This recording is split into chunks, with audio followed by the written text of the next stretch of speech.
A cobra já começou a morder o rabo. Bud Light, Target, Best Buy, Disney, Marvel, entre muitas outras empresas, tiveram perdas astronômicas depois de insistirem em campanhas que promoviam pautas woke. No Brasil não é diferente. Magazine Luiza, Bis, Natura, Bradesco, entre tantas outras, também já sofreram com prejuízos causados pelos boicotes dos seus clientes pelo mesmo motivo. Nas redes sociais, ativistas identitários se acusam mutuamente. Não tem nada mais esdrúxulo do que ver duas pessoas se engalfinhando por alguma discordância em relação aos 457 gêneros criados pela comunidade Over the Rainbow. Ninguém se entende mais. Artistas lacradores são vaiados enquanto algumas canções de músicos até então desconhecidos e que respeitam a tradição popular viram fenômenos de vendas. Até no cinema, a lacração começou a virar fiasco nas bilheterias. Mas o que é que está acontecendo com a pauta woke? Em matéria de capa publicada na Veja, Amanda Peck reclamou do exagero dos wokes. Segundo a jornalista, o wokeísmo tem na origem a virtuosa intenção de combater injustiças e promover maior diversidade e valorização de minorias. Leque que abrange negros, imigrantes, mulheres, homossexuais e trans. E continua no outro trecho. A radicalização da cultura woke, no entanto, faz mais mal do que bem à causa pela qual milita. Mas não se deixe iludir, tá? O wokeísmo é uma fraude desde a origem. Nunca foi pela diversidade, nunca foi pelas minorias, nunca foi pelo planeta, nunca foi pelo amor. Mesmo o termo tendo sido cunhado por estudantes universitários americanos brancos, contaminados pelo marxismo 2.0 da Escola de Frankfurt, a ideologia woke precisou ser turbinada artificialmente por bilionários que enxergaram uma oportunidade de controlar o sentimento das massas, desejo de todo liberal capitalista. O lixo cultural que você teve que engolir nas últimas décadas não é nada mais, nada menos do que a consequência da velha luta por poder político e econômico. Em poucas décadas, palavras e termos foram inventados ou distorcidos e invadiram o vocabulário de países do mundo inteiro. Identitarismo, ideologia queer, lugar de fala, machismo tóxico, dívida histórica, colonialismo, homofobia, gordofobia, transfobia, etarismo, negacionismo, fascismo, entre muitos outros novos conceitos, pipocaram no Ocidente. O wokeísmo não é um movimento natural. O estrago promovido nas universidades americanas, a ponto de arrastar para o esgoto reputações como a de Harvard, por exemplo, que tirou nota 0 em liberdade de expressão em 2023, foi imitado no resto do mundo. Hoje no Brasil, o Oritimbó é o tema preferido nos trabalhos daqueles universitários imbuídos do espírito woke. Mas essa já é a geração que foi alimentada com estrume. O fato é que trabalhos acadêmicos tirados do fiofó foram ganhando cada vez mais espaço na academia à medida em que a virulência dos ativistas crescia, irrigada pelos bilionários que investiam em todo tipo de iniciativa woke. A indústria cultural também se deixou corromper. Gigantes do cinema como a Disney e Marvel inundaram suas histórias com ideologia woke. Quem assistir ao primeiro filme de Os Incríveis da Pixar e logo na sequência assistir ao segundo, vai perceber que a mudança foi drástica e repentina em muitos casos. Personagens clássicos foram sendo dilapidados e muitos arquétipos deram lugar a estereótipos grotescos. Com o crescimento das redes sociais, não demoraria muito para que a avalanche se consolidasse. Afinal, todas as minorias elegiam seus inimigos, apontavam o dedo e disparavam. Racista! Fascista, genocida, homofóbico. Quase todo mundo tem alguma bandeira para empunhar e, consequentemente, alguém para culpar pelos seus eventuais fracassos. A temperatura ia subindo à medida em que essa leitura do mundo, sedimentada no pensamento revolucionário, que dividia os homens entre opressores e oprimidos, era propagada. Todo mundo precisava encontrar sua bolha. Entramos na política do cancelamento. A regra virou cancelar para não ser cancelado.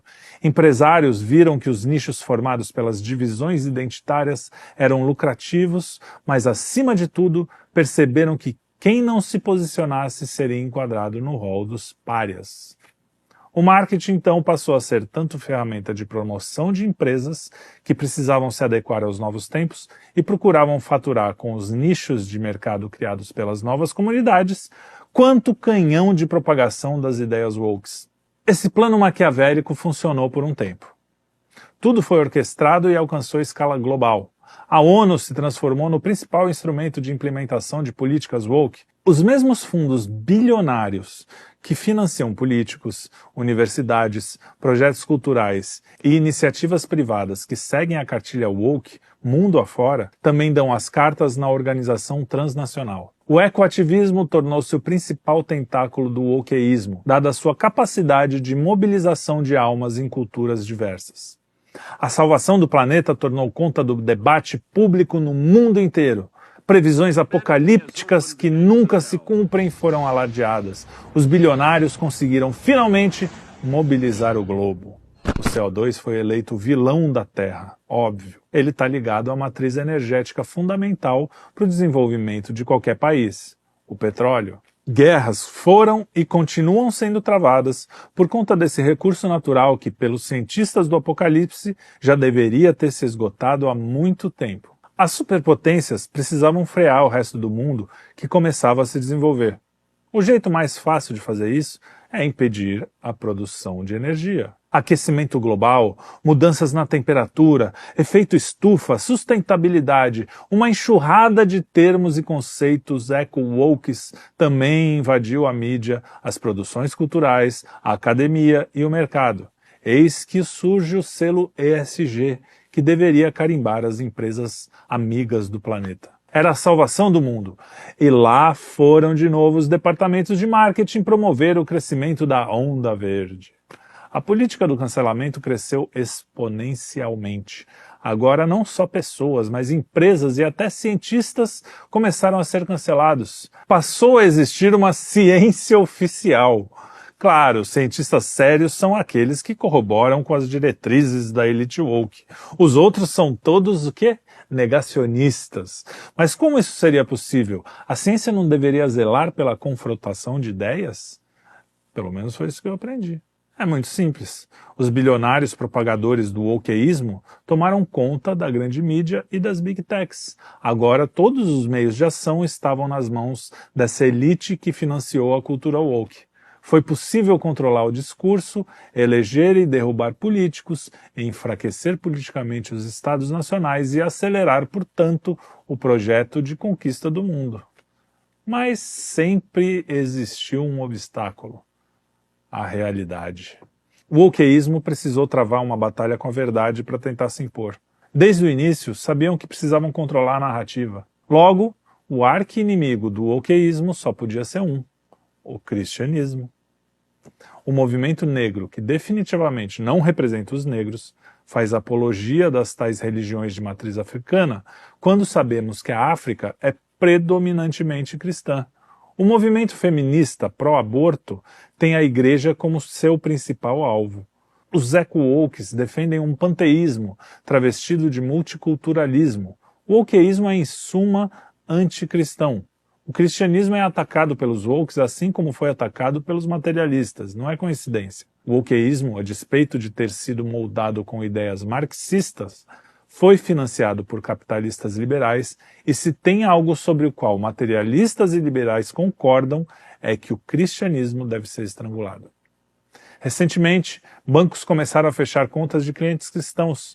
Atores foram cancelados por se declararem seguidores de Cristo. Políticos defendem aborto, eutanásia e retiram símbolos cristãos dos tribunais. O mundo woke odeia os cristãos. Ao tentar inventar uma nova cosmovisão, ao relativizar a verdade, o wokeísmo deu um tiro no próprio pé. Lembra dos fundos bilionários que patrocinaram a presepada toda? Pois é, agora estão tirando o time de campo. As pessoas perceberam a cacofonia do discurso woke e não compram mais a ideia. E quando é que bilionários aceitam perder dinheiro, não é mesmo? Nada mais terrível para um mentiroso do que a verdade. A mentira é tagarela, mas a verdade não precisa dizer nada para se pronunciar. A verdade é.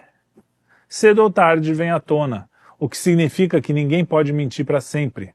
A vida eterna é um privilégio dos justos.